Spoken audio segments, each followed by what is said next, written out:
Baik, terima kasih Pak Suwaidi. Selamat siang Bapak Ibu sekalian.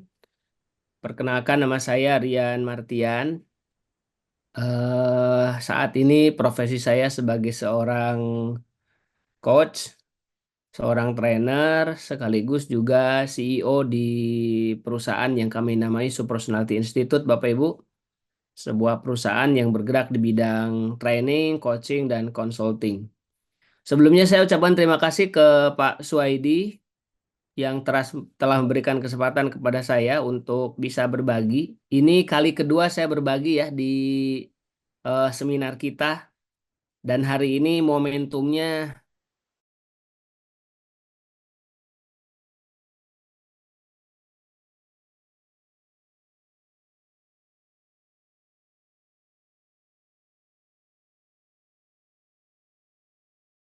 lebih baik dibandingkan sebelumnya.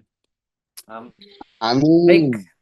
Bapak Ibu sekalian, tema kita hari ini adalah bagaimana kita melakukan self branding. Saya judulnya sedikit ubah menjadi build your personal branding.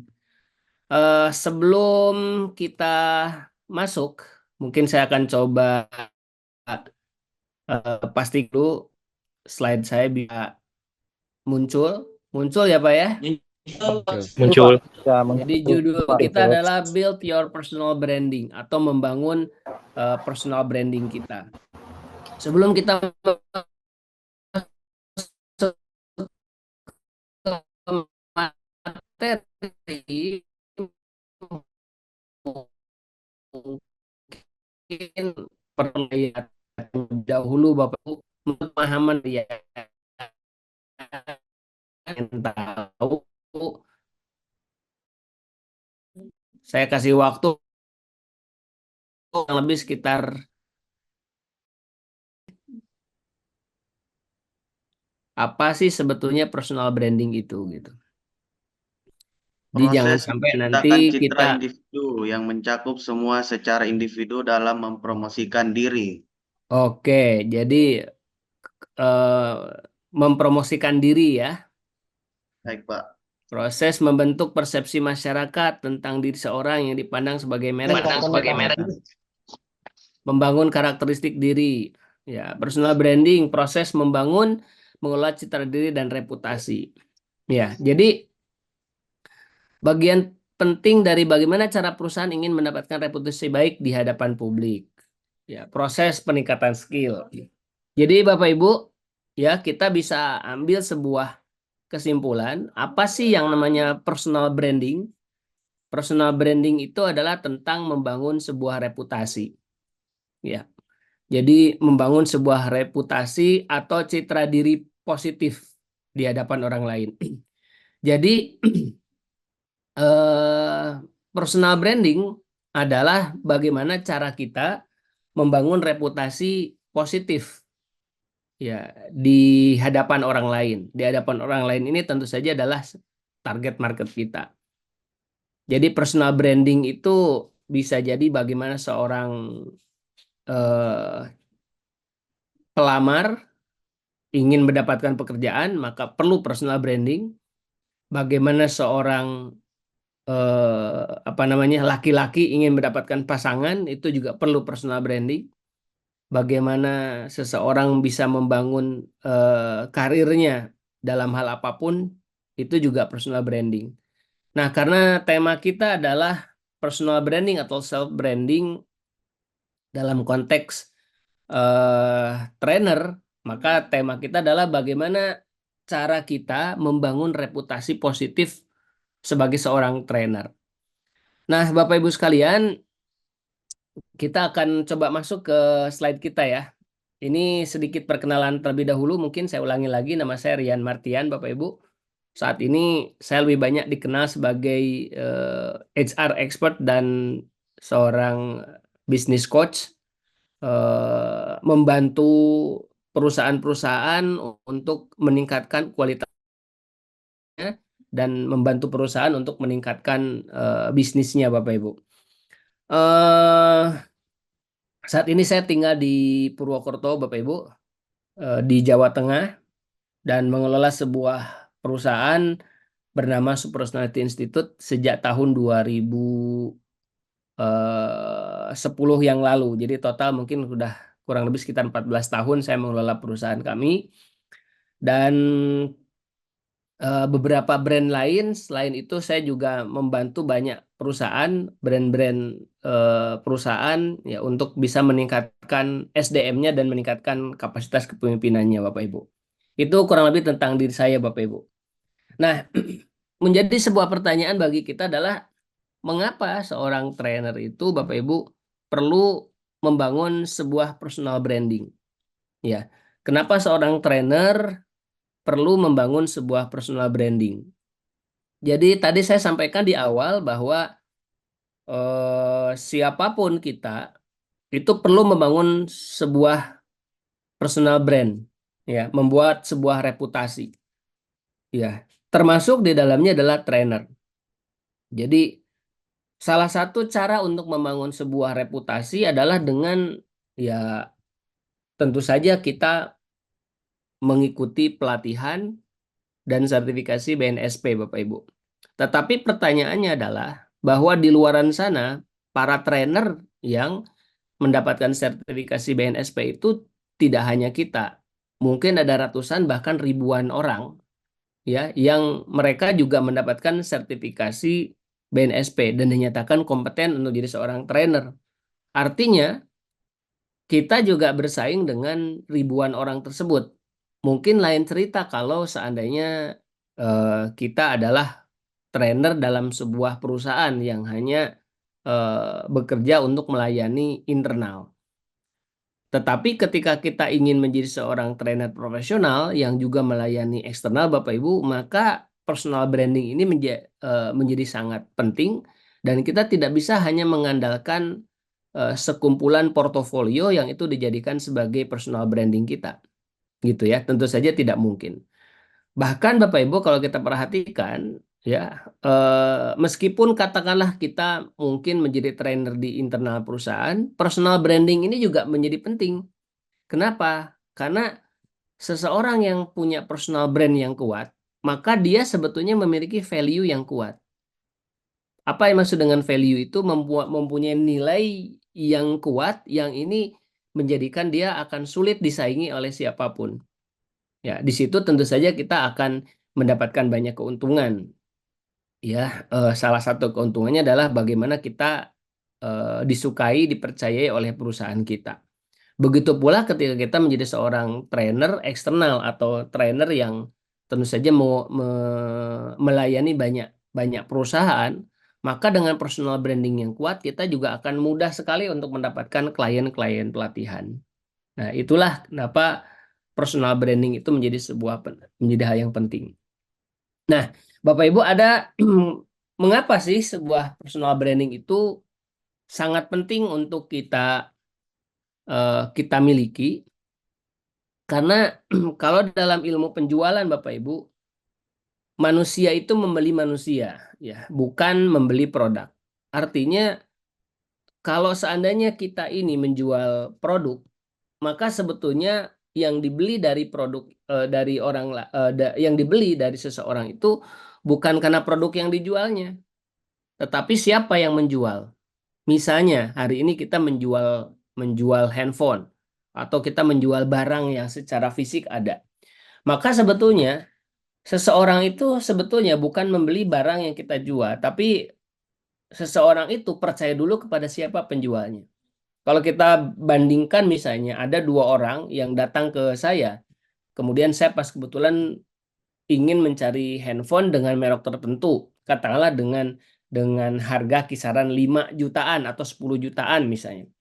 Nah, ketika ada dua orang yang menawarkan kepada saya, mungkin dia menawarkan merek yang sama, spesifikasi yang sama, sesuai dengan harapan saya, ya. Tetapi di antara dua ini, saya akan membeli dari orang yang saya percayai. Ya bisa jadi mungkin dia adalah teman dekat saya, atau mungkin dia adalah orang yang diberikan referensi melalui orang lain, atau dia sendiri adalah orang yang punya toko di mana tokonya terkenal, punya reputasi baik. Nah, itulah berarti sebetulnya saya itu tidak membeli produk Bapak Ibu, tetapi saya membeli manusia. Saya bukan membeli apa yang dia jual, tapi ujung-ujungnya adalah saya membeli siapa yang menjual. Ya, ketika seseorang menawarkan produk yang sama. Nah, hal yang sama dengan profesi kita, apalagi di bidang jasa, ya, sebagai seorang trainer dan segala macam. Maka yang dibeli tentu saja adalah siapa orangnya, gitu ya. Siapa orangnya? Nah, siapa orangnya ini kaitannya dengan personal branding, Bapak Ibu. Jadi semakin kuat personal brandingnya, maka semakin mudah seseorang itu untuk memasarkan dirinya sendiri. Nanti saya coba pisahkan mana itu branding, mana itu marketing, mana itu selling supaya nanti kita punya punya pembeda.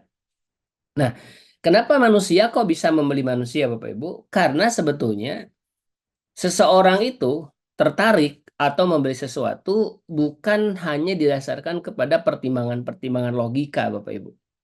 Ya, kalau kita bicara logika, mungkin kita akan beli yang murah. Ya, mungkin kita akan beli yang speknya tinggi. Ya, dengan harga yang murah. Tetapi faktanya belum tentu, Bapak Ibu.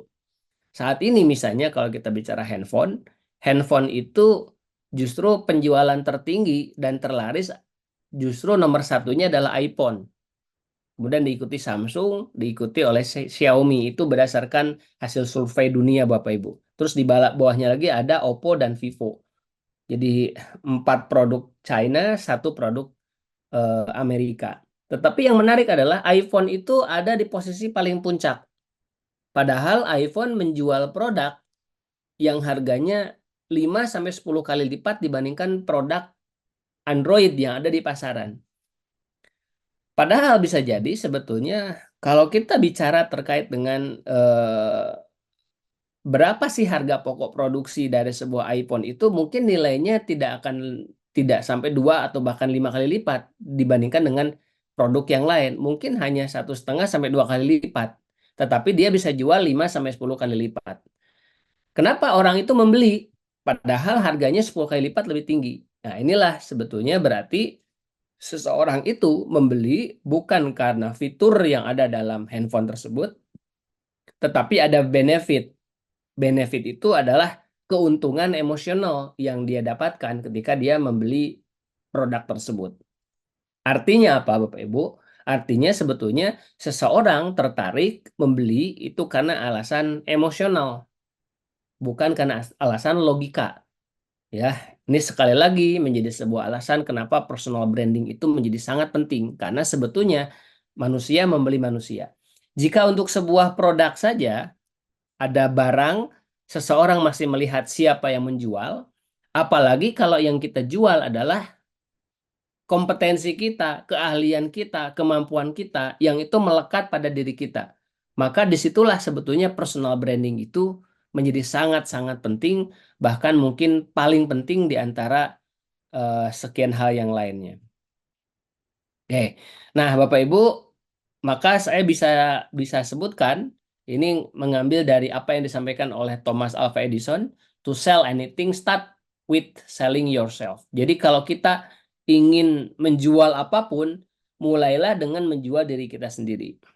Personal branding bicara tentang kemampuan kita untuk menjual diri kita.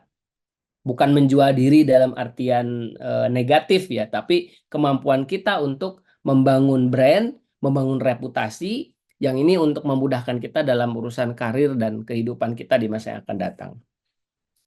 Nah, Bapak Ibu, tadi saya sampaikan di awal bahwa ada perbedaan antara marketing, ada branding, ada selling gitu ya. Apa bedanya? Kalau kita bicara marketing dan selling, Bapak Ibu, maka kata kuncinya adalah kita secara proaktif menawarkan diri untuk dalam tanda kutip dibeli atau dipakai jasanya. Itu adalah cara kita untuk bisa menjual produk kita dengan marketing atau selling. Tapi di situ kita harus proaktif. Ya. Tetapi kalau branding terbalik Bapak Ibu. Kalau brandnya sudah terbentuk, maka sebetulnya oranglah yang mencari kita. Gitu ya. Nah, tetapi tentu saja branding ini bukan sebuah apa namanya, sebuah hal yang mudah, tetapi dampak jangka panjangnya menjadi sangat luar biasa. Jadi kalau kita bicara marketing dan selling, kita harus secara proaktif menawarkan diri, tetapi dalam konteks branding justru terbalik, orang yang mencari kita. Begitu. Inilah kenapa saya lagi penting membangun personal branding itu, Bapak Ibu sekalian. Oke. Nah, bagaimana caranya supaya kita bisa membangun personal branding yang kuat? Ya, pertama yang harus kita bangun ini berdasarkan kepada pengalaman sendiri adalah kita harus punya kemampuan untuk mengidentifikasi personal brand kita. Jadi personal branding itu tidak bisa langsung serta-merta harus bisa dibangun begitu saja. Ya, karena butuh konsistensi, butuh keseriusan, butuh proses, yang proses ini tidak mudah meskipun nanti hasilnya akan sangat luar biasa. Kalau tadi saya bilang merek Apple, kenapa Apple itu kok bisa laris? Karena brandnya sangat kuat. Ya, brand itu bukan merek ya, bukan logo Apple Croa yang ada di belakang handphonenya, bukan. Tetapi itu adalah brand identity. Jadi kalau seseorang melihat ada logo Apple, maka orang akan membayangkan semua benefit yang didapatkan ketika memperoleh produk tersebut. Nah, sebetulnya Bapak Ibu, itu namanya brand identity atau identitas dari sebuah brand. Tetapi sebetulnya brand itu bukan merek itu sendiri. Ya, kalau merek itu hanya brand identity. Orang menghubungkan reputasi baik dengan merek tersebut. Kalau orang ya bisa jadi dengan muka orang tersebut, dengan foto, dengan profil orang tersebut. Kalau perusahaan ya bisa jadi dengan namanya, nama perusahaan tersebut. Jadi kalau orang punya ada nama perusahaan, langsung apa yang orang bayangkan tentang perusahaan tersebut. Maka bayangan baik ataupun buruk, reputasi baik ataupun reputasi buruk, maka itu kita sebut sebagai branding, Bapak Ibu. Nah, supaya kita ingin punya reputasi yang baik, maka pertama kali yang harus kita bangun adalah kita harus bisa mengidentifikasi dulu personal brand yang akan kita bangun tuh yang seperti apa, gitu. Ya, tadi saya sedikit spill tentang apa bedanya marketing, selling, dan branding. Kalau dalam istilah marketing, marketing itu adalah how to win mindshare. Marketing itu adalah bagaimana supaya kita itu masuk ke dalam benak seseorang. Jadi kalau kita promosi, kita mengenalkan diri, kita ada di mana-mana, itu tuh sebetulnya adalah program marketing. Ya. Atau kita hadir di berbagai platform sosial media, itu kita sebetulnya marketing. Karena kata kuncinya adalah how to win mindshare. Bagaimana kita itu masuk ke dalam alam pikiran orang-orang yang kita bidik. Kalau to win market share adalah sejauh mana orang membeli produk kita atau membeli kita. Gitu ya, itu kita sebut sebagai selling. Nah, adapun yang namanya branding adalah how to win heart share. Bagaimana caranya kita itu ada di dalam hati atau sanubari setiap orang. Berarti inilah yang kita sebut sebagai reputasi. Nah, Bapak Ibu dan teman-teman sekalian, kalau kita urut, mana yang perlu kita lakukan? Apakah marketing dulu, selling dulu, atau branding dulu? Ya, maka jawabannya adalah tiga-tiganya harus dijalankan. Ya, kita tidak boleh hanya jago membuat orang penasaran, kita tidak hanya sebatas jago membuat orang ingat, tapi juga kita harus bisa membuat orang itu kemudian merasakan dampak, manfaat atau value dari produk atau training yang kita lakukan. Inilah yang kemudian terbentuknya branding, how to win heart share. Dari dalam waktu yang bersamaan, kita juga harus membangun market, kita juga harus pandai menjual, tapi kita juga harus membangun brand ya supaya brand kita kuat, Bapak Ibu. Kalau kita jadikan sebagai sebuah apa namanya pengertian apa sih personal branding itu, ini saya ambil dua definisi yang disampaikan oleh dua orang yang berbeda ya. Jadi personal branding adalah proses, Bapak Ibu. Jadi personal branding itu adalah proses, tidak bisa sekali jadi. proses pembentukan persepsi masyarakat atau publik terhadap aspek yang dimiliki seseorang. Jadi, bicara personal branding berarti kita harus punya aspek-aspek apa yang mau kita jadikan sebagai persepsi baik itu. Nah, bisa jadi di situ kepribadian, bisa jadi di situ kemampuan, bisa jadi di situ nilai-nilai, bisa jadi di situ persepsi positif lain yang ditimbulkan atau yang ada dalam individu itu. Artinya sebetulnya sebuah personal branding berarti adalah keseluruhan yang ada pada diri kita yang harus didelivery dengan baik sehingga orang-orang itu menciptakan sebuah persepsi positif tentang kita. Ya, tentu saja kalau bicara persepsi positif itu dari apa yang mereka lihat, apa yang mereka dengar, apa yang mereka rasakan ketika sebelum atau setelah berinteraksi dengan kita. Ini menurut Farko Siswianto Raharjo dalam bukunya The Master Book of Personal Branding. Nah, ada lagi Bapak Ibu menurut Ronald Susanto adalah suatu proses pembentukan persepsi masyarakat terhadap aspek yang dimiliki individu. Ya, bisa kepribadian, bisa kemampuan, bisa nilai, serta stimulus. Stimulus itu adalah sesuatu yang dia lakukan, sehingga menghasilkan persepsi positif di masyarakat. Dan ini dijadikan sebagai alat pemasaran, gitu ya. Nah, kalau kita sebut personal branding, maka sebetulnya Bapak Ibu, semua tindak tanduk, perilaku, dan apapun yang kita munculkan, dan itu dilihat oleh orang lain, maka secara kurun waktu tertentu itu akan membentuk yang namanya personal branding. Mungkin ada yang bertanya begini, apakah personal branding itu nanti seperti topeng? Nah, ini hati-hati. Personal branding itu tidak boleh menjadi seperti topeng. Justru personal branding berangkat dari kekuatan kita yang kemudian kekuatan itu harus diketahui oleh orang lain.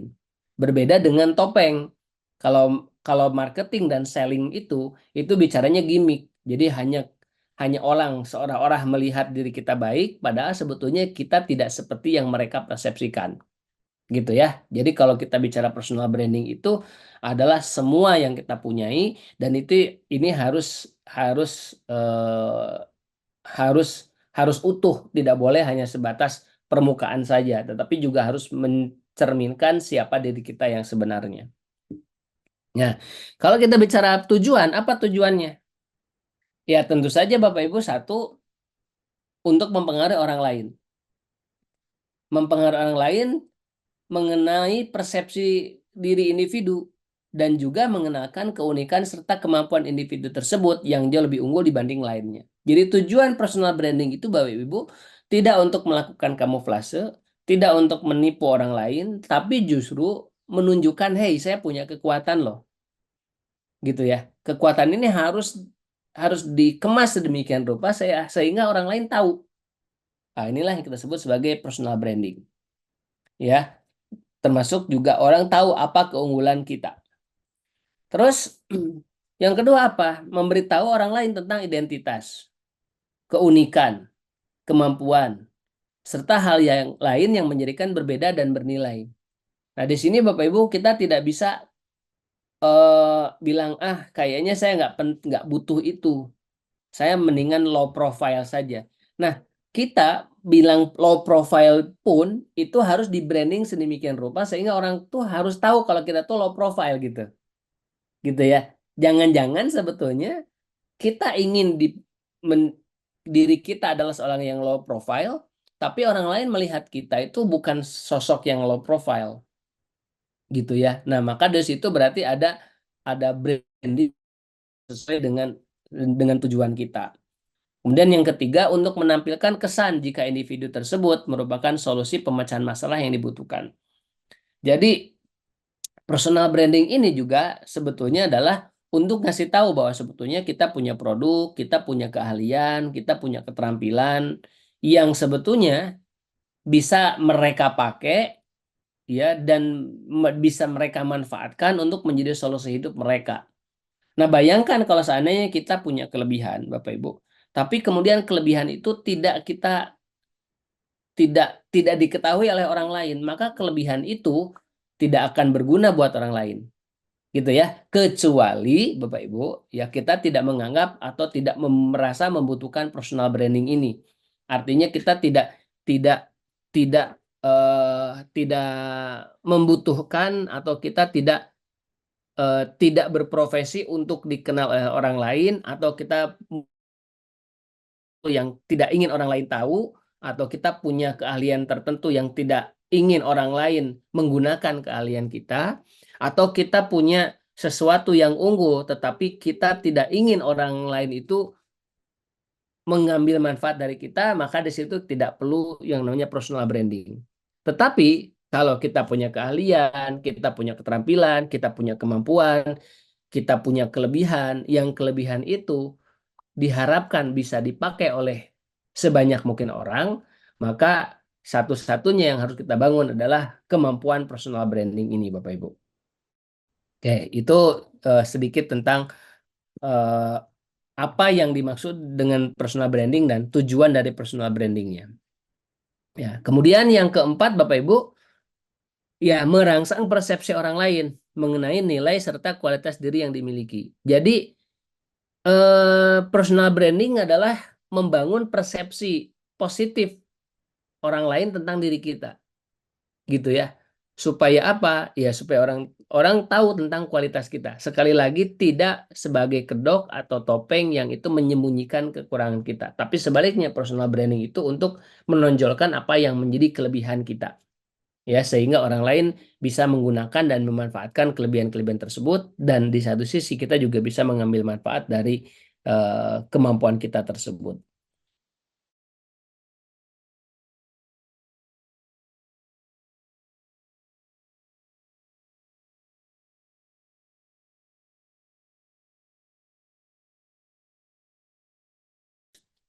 Ya, pertama Bapak Ibu, saya menggunakan 3 formula ya, 3F, find, fokus, finish Bapak Ibu.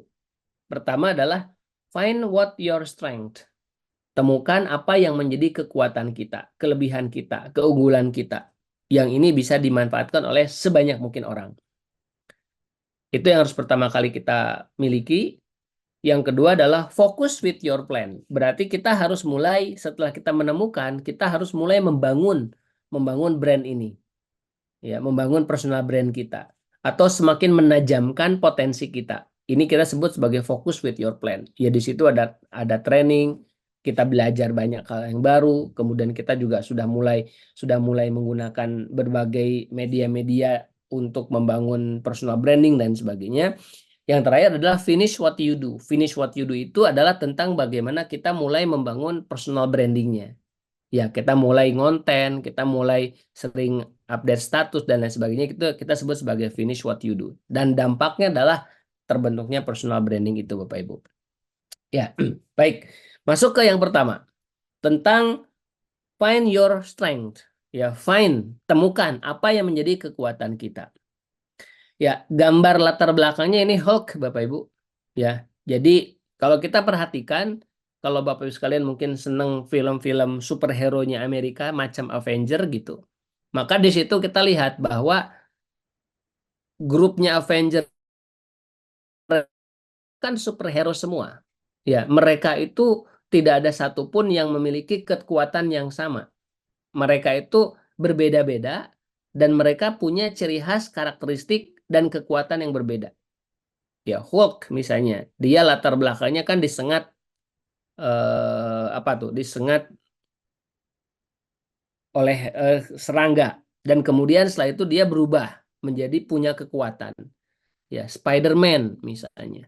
Kemudian Iron Man, Captain America dan lain sebagainya. Ya, mereka semua adalah orang-orang yang kuat dan mereka menemukan apa yang kekuatan yang mereka punyai. Nah, mirip dengan itu kurang lebih sebagai seorang trainer. Kalau kita ingin personal brand trainer kita bagus, maka kita harus menemukan apa yang kuat dari kita. Gitu ya. Apa yang kuat dari kita. Nah, Bapak Ibu, mungkin saya pengen coba sedikit simulasikan semacam ini. Kalau Bapak Ibu sekalian melihat binatang semacam ini, nanti silakan diberikan komentar di kolom chat. Apa yang Bapak Ibu sekalian persepsikan tentang binatang ini? 1 menit ya. Silakan Bapak Ibu. Apa persepsi Bapak Ibu sekalian terkait dengan binatang yang ada di gambar di layar Bapak Ibu sekalian? Lambat tapi pasti.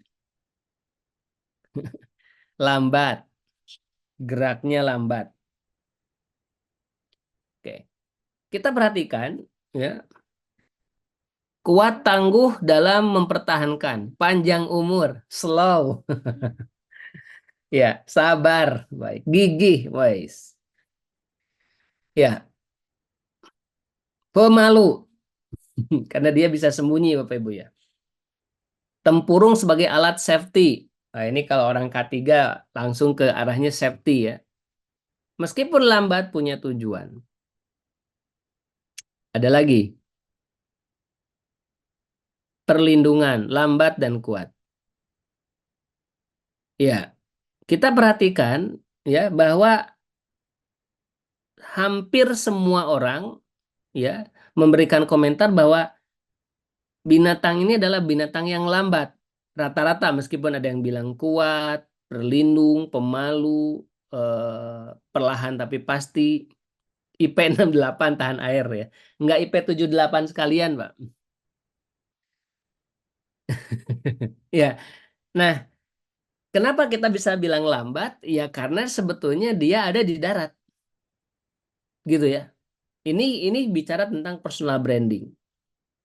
Nah, gitu ya. Tapi ketika dia di air, dia akan berbeda Bapak Ibu. Ya. Ini ada kura-kura, ada penyu ya. Sama-sama. Ini penyu kalau di darat dia lambat sekali sama seperti kura-kura. Tapi ketika dia masuk ke dalam air, kecepatannya dia bisa 60 km per jam. Nah, gitu ya. Artinya apa?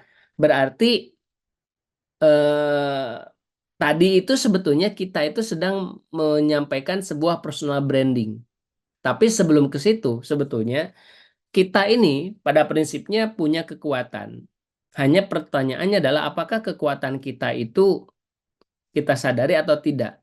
Di balik dari kelemahan kita, sebetulnya kita punya kekuatan. Nah, kalau seandainya kita ganti lingkungannya di dalam air, maka persepsi kita akan menjadi berbeda. Ya, umurnya panjang, dia lincah, dia bisa melakukan perjalanan ribuan kilometer. Kan begitu ya. Nah, artinya apa? Artinya adalah kalau kita ingin membangun sebuah personal branding yang kuat, Bapak Ibu, yang harus kita bangun adalah kita harus tahu dulu apa sih sebetulnya kekuatan kita yang mau kita perkuat itu. Gitu ya. Nah, ini. Jadi pentingnya yang kita sebut sebagai find. Temukan apa yang kuat dari kita. Jadi misalnya Bapak Ibu sekalian, hari ini kita bicara saya ingin punya profesi sebagai seorang trainer. Oke, trainer itu banyak. Trainer itu tidak hanya punya skill menyampaikan sesuatu di depan banyak orang, tetapi seseorang yang dikatakan trainer itu dia punya muatan. Ya, kalau menyampaikan sesuatu ya dia hanya sebagai seorang public speakers gitu. Tapi sebagai seorang trainer dia tidak hanya sebatas punya kemampuan public speaking yang bagus. Tapi dia juga punya, karena public speaking, kemampuan dia berbicara di depan orang, kemampuan menjelaskan, kemampuan menginterpretasikan sesuatu. Ini dia sebetulnya adalah konteks aja. Konteks itu adalah tentang how to-nya. Penting juga Bapak Ibu. Ya karena ini juga akan membangun personal branding pada akhirnya. Tetapi sebetulnya yang justru kita butuhkan adalah kontennya. Kita tuh punya apa? Ya, kalau tadi Pak Suwaidi menyampaikan saya seorang HR expert dan saya juga seorang penulis buku, saya juga seorang business coach. Saya fokuskan kepada dua kekuatan saya yang saya punya Bapak Ibu. Saya sebagai seorang HR expert memberikan pelatihan-pelatihan. Nah, yang nantinya akan jadikan sebagai alat saya memberikan pelatihan yang kaitannya dengan membangun tim, membangun SDM. meningkatkan kinerja, dan lain sebagainya. Satu lagi adalah sebagai business coach, yang pekerjaan saya justru di situ sebagai trainer adalah mengajarkan orang lain bagaimana cara membangun bisnis yang benar, bagaimana cara menata bisnis yang baik, bagaimana cara memimpin sebuah organisasi bisnis sehingga dia bisa bertumbuh menjadi lebih baik. Nah, saya tidak mungkin Bapak Ibu bisa menyampaikan dua konten tersebut jika saya tidak memiliki kompetensi. Nah, kompetensi ini didasarkan kepada apa? Didasarkan kepada apa sih yang saya punya, yang ini tidak orang lain punyai, tapi saya punyai. Punyai itu bisa berdasarkan kepada saya pelajari secara serius, atau saya mungkin terjun ke situ, baik disengaja atau tidak. Bapak Ibu, latar belakang saya adalah sarjana pertanian. Jadi saya sebetulnya bukan orang bisnis, saya juga bukan orang HRD.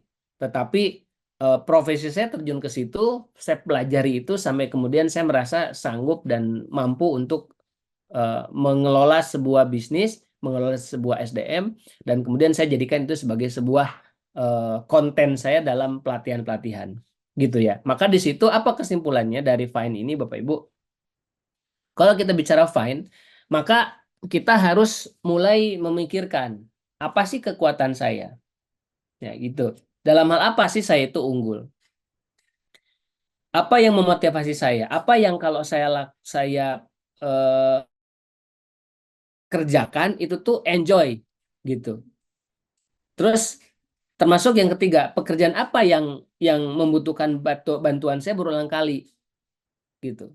Nah, ini cara Bapak Ibu sekalian untuk mulai menemukan kekuatannya. Terus peran apa yang saya sukai?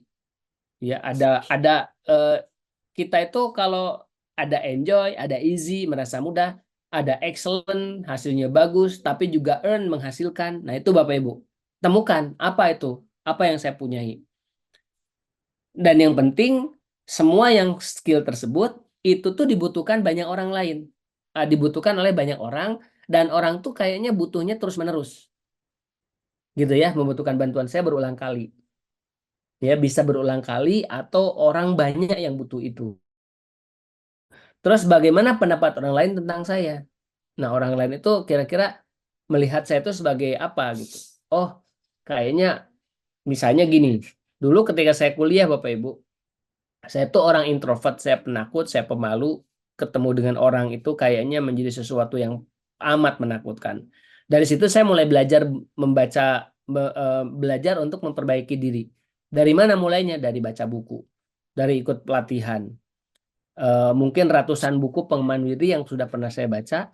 Tapi lama-kelamaan Bapak Ibu, itu tuh tanpa saya sadari mengubah diri saya, tapi juga itu jadikan sebagai bahan saya untuk cerita kepada orang lain. Ada orang lain yang curhat tentang masalah hidupnya, mereka cerita tentang diri mereka sendiri, dan kemudian saya berikan solusi berdasarkan kepada buku yang saya baca. Sehingga lama-kelamaan orang itu tahu, oh ya memang kalau mau konsultasi urusan hidup, tantangan hidup, masalah hidup, ya sama Rian itu. Nah, disitulah kemudian orang lain mengenal saya sebagai seorang coach gitu. Nah, ini bagaimana pendapat orang lain tentang saya. Jadi, Bapak Ibu sekalian, bisa mulai merenungkan, saya itu unggul di bidang apa sih? Apa sih yang memotivasi saya kalau saya lakukan itu, kayaknya itu nggak ada capeknya gitu. Apa sih yang saya punya, yang orang itu selalu datang kepada saya untuk minta bantuan itu? Atau apa yang saya sukai, atau apa persepsi orang tentang saya? Nah, ini bisa dijadikan sebagai bahan awal kita untuk membangun kekuatan. Kita mau jadi seorang trainer di bidang apa? Nah, dari situlah kemudian mungkin bisa jadi kalau bicara siapa saya, Bapak Ibu, kita sudah mulai menemukan kayaknya saya perlu deh di bidang itu. Nah, tahapan berikutnya adalah di bidang itu tuh kan masih umum. Kita harus spesifikasikan lagi. Harus lebih spesifik. Kalau seandainya saya itu menjadi seorang HR, ya, HR expert atau orang yang bergerak atau memberikan pelatihan di bidang ketenagakerjaan HR, kan banyak tuh yang semacam itu. Apa kompetensi yang ingin saya kuatkan? Akhirnya saya menemukan, oh saya itu ternyata banyak berinteraksi dengan anak muda, generasi milenial dan generasi Z. Nah, kemudian disitulah kemudian saya khususkan tata kelola SDM yang kebanyakan dari mereka itu karyawannya adalah Gen Z dan Gen milenial. Nah, apa kelebihan saya dibandingkan dengan orang lain dengan profesi yang sama? Ya, otomatis berarti saya itu bisa membuat sebuah pola tata kelola manajemen SDM yang beda. Yang ini dikhususkan untuk kategori karyawan generasi Z dan generasi milenial. Nah, ini yang dibangun tuh, ingin dikenal sebagai apa. Nah, kemudian kira-kira kalau saya ingin dikenal sebagai orang tersebut, HR expert, kira-kira jaringan yang relevan saya ada di mana? Apa media yang saya pakai untuk membangun jejaring itu? Ya, organisasi apa yang hendaknya saya ikuti untuk membangun jejaring tersebut? Ya, di situ ada media sosial apa, komunitas apa, organisasi apa yang saya diikutin. Itu juga penting karena di situ kita akan bergesekan dengan orang-orang yang seprofesi, sekaligus juga kita akan menguatkan karakteristik kita. Dan selanjutnya Bapak Ibu, kita juga perlu punya model ya. Siapa yang menonjol? Siapa yang mau kita jadikan sebagai model bagi saya untuk meningkatkan brand saya?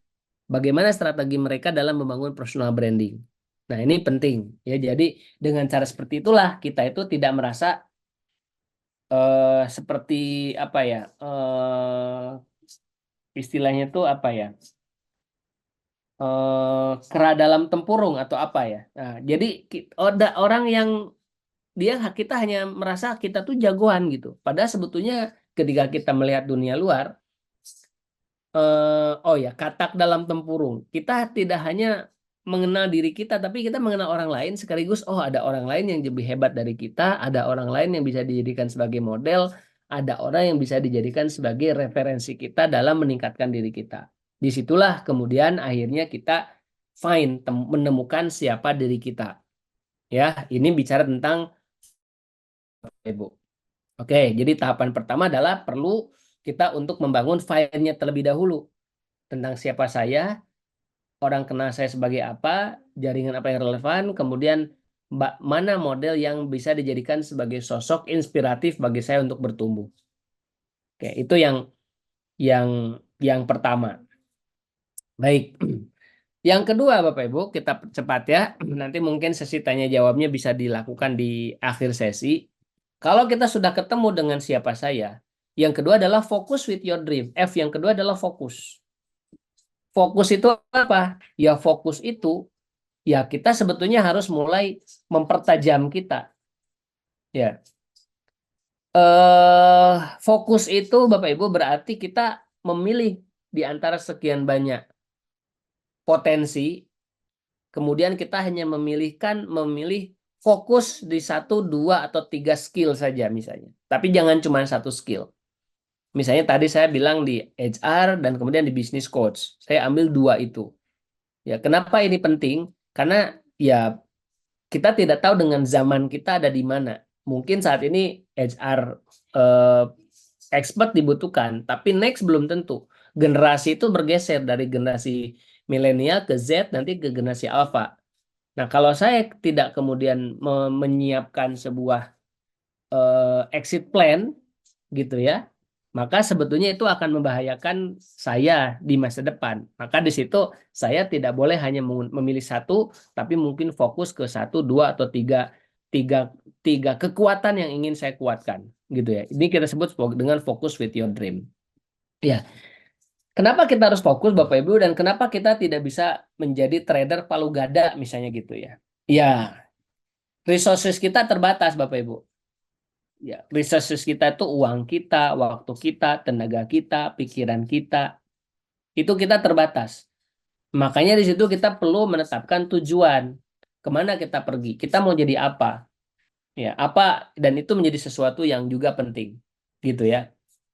Nah, dari situ Bapak Ibu, ya, kalau saya perhatikan sebetulnya apapun profesi trainernya, ya, apapun profesi trainernya, maka selain dari kompetensi Bapak Ibu, di waktu yang bersamaan kita juga harus fokus dengan 5 hal ini. Ya, 5 hal yang harus kita punyai untuk menjadi seorang trainer yang punya integritas. Satu adalah tentu saja kita harus punya kemampuan komunikasi.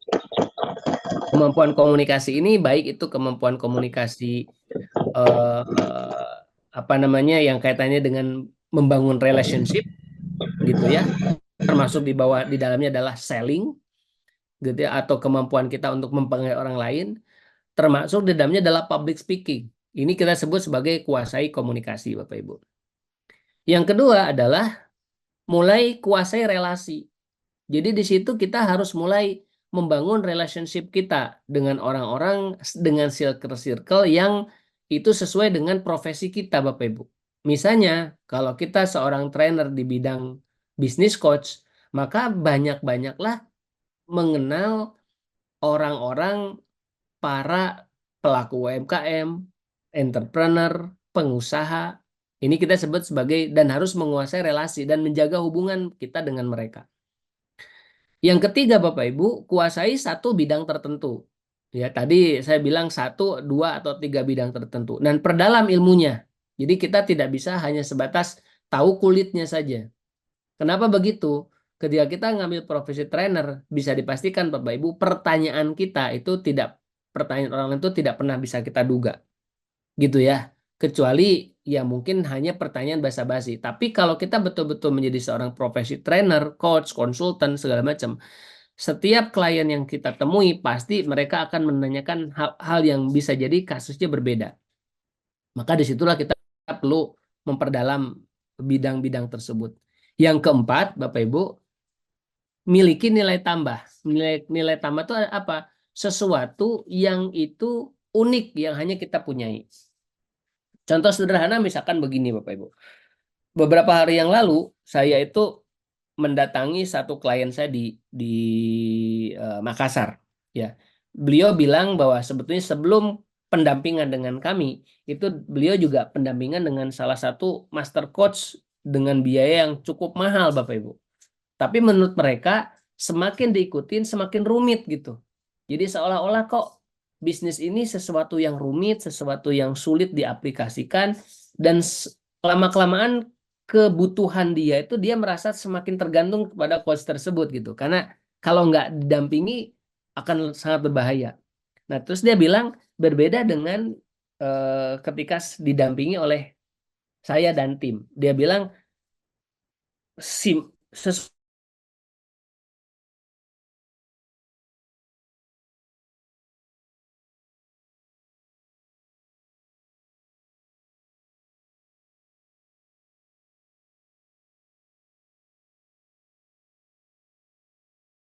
secara teoritis kalau dibuat bukunya itu 9 jilid buku tentang HR, tebalnya kurang lebih sekitar 500 halaman. Itu tuh menjadi jadi membuat sesuatu menjadi simpel, unik, yang tidak dimiliki oleh orang kita sebut sebagai nilai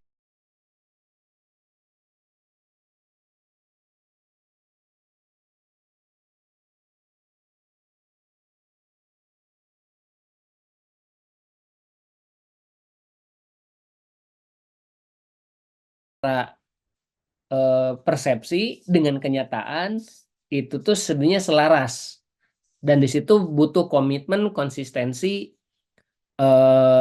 terus-menerus tidak berubah-berubah. Misalnya hari ini saya jualan produk A, besok jualan produk B, besoknya lagi udah lain lagi, itu nggak punya integritas. Jadi integritas itu konsistensi, komitmen, profesionalisme, kejujuran, amanah, apalagi sesuatu yang itu menjadikan orang itu semakin percaya dengan kita bahwa kita memang jagonya di bidang itu, kita sebut sebagai integritas, Bapak Ibu. Nah, 5 hal inilah yang sebetulnya harus mulai Bapak Ibu sekalian bangun. Tadi pertama adalah find, temukan apa yang menjadi kekuatan kita ingin spesialisasi di bidang apa. Yang kedua,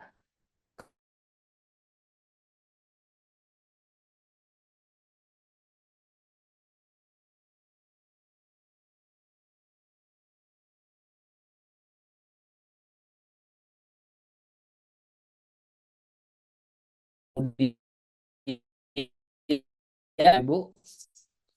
Nah, kalau kita sudah punya apa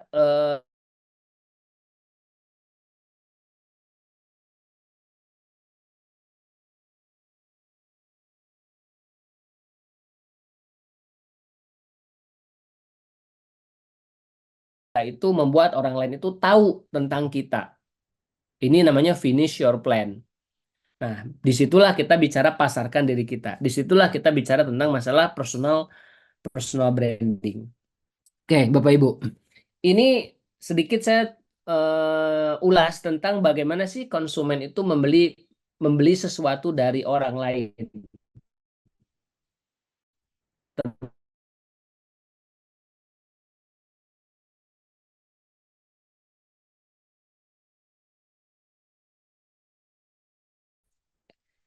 Konsumen itu membeli karena mereka butuh.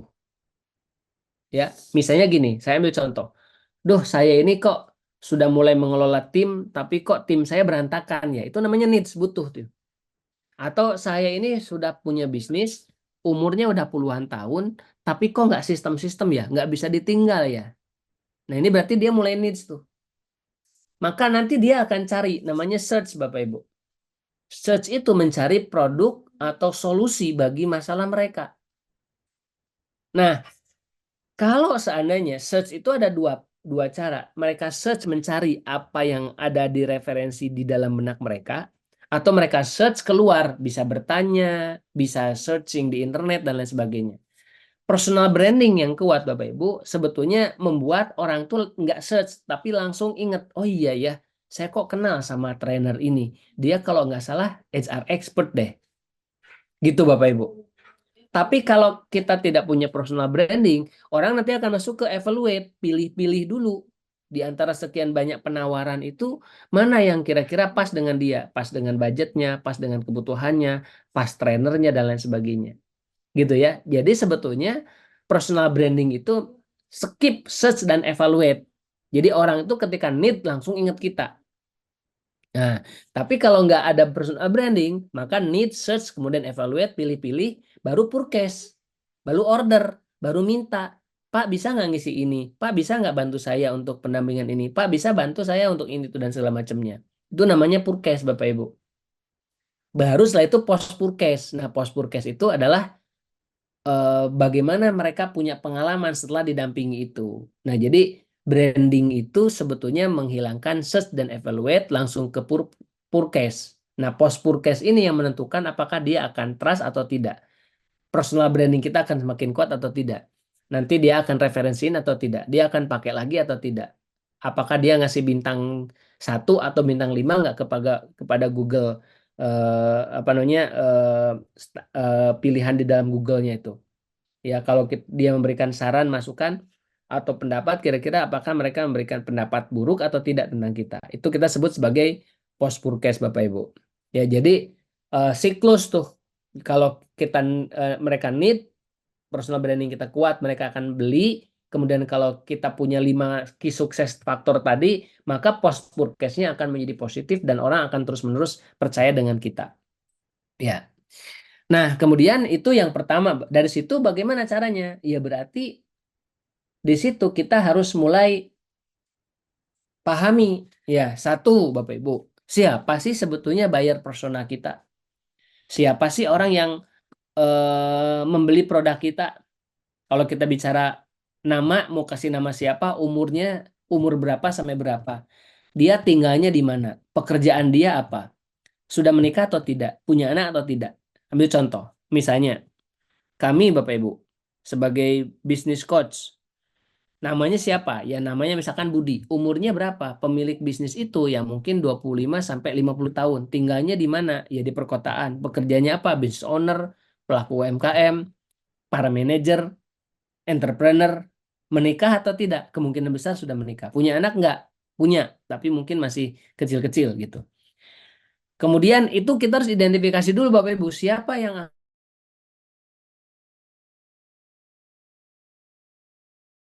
keinginan kita tuh berarti gainnya apa? Dia ingin mencari apa masalah yang ingin dia selesaikan. Keinginannya apa? Misalnya dia ingin bangun tim, dia ingin bisnisnya besar, dia ingin bisnisnya autopilot, dia ingin dengan bisnis itu sendiri. Nah, itu keinginan tuh. Masalahnya apa? Masalahnya misalnya dia eh, terpaku dengan waktu, nggak bisa kemana-mana, bisnisnya tuh berantakan, SDM-nya kualitasnya rendah, kemudian belum tersistem, wah semua hal-hal yang masalah itu berarti adalah keinginan dan masalah ini adalah sesuatu yang ingin kita selesaikan. Terus yang jangan lupa adalah sumber informasi. Mereka itu akses informasinya di mana saja. Kan sebetulnya kita, brand kita ingin dikenal dengan orang lain itu kan melalui channel atau sumber informasi. Berarti kita harus tahu mereka itu sebetulnya di mana saja berkumpul. Kalau komunitas apa? Kalau dia pakai media apa yang dia pakai? Ya kalau dulu pakai koran, majalah, mungkin sekarang enggak. Apakah dia mungkin kumpul di Facebook, apakah dia kumpul di YouTube, apakah dia kumpul di IG atau TikTok segala macam. Sumber informasi inilah yang kemudian kita pakai menjadi cara kita untuk melakukan personal branding. Ya, ya Bapak Ibu. Jadi dari situlah kemudian satu tentu saja kita harus punya personal profile, CV, ya kurikulum vitae gitu ya. Mungkin kita juga perlu website untuk rutin kita share artikel dan lain sebagainya. Syukur itu jadi SEO sehingga orang lain kalau nyari tentang bagaimana mengelola SDM berkompeten itu nanti keluar website kita. Ya, berarti kita harus jelas CV-nya atau kurikulum vitae-nya. Yang kedua, kita juga harus mulai aktif di sosial media. Ini beberapa contoh Bapak Ibu yang saya pakai. Saya pakai Facebook untuk membidik segmen Gen X dan milenial awal. Kemudian saya juga menggunakan eh, apa namanya TikTok, meskipun jumlah followernya belum banyak, gitu ya. Untuk siapa? Membidik segmen Gen Z. Kemudian saya juga